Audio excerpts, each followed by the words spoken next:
Don't skip a single step. Watch till the very end to unlock the 100% guaranteed fix. No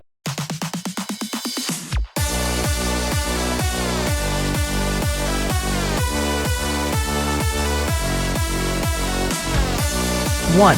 Fully close Minecraft launcher from background. Step 2. Clear Minecraft launcher cache. 1. Run Minecraft launcher in compatibility mode.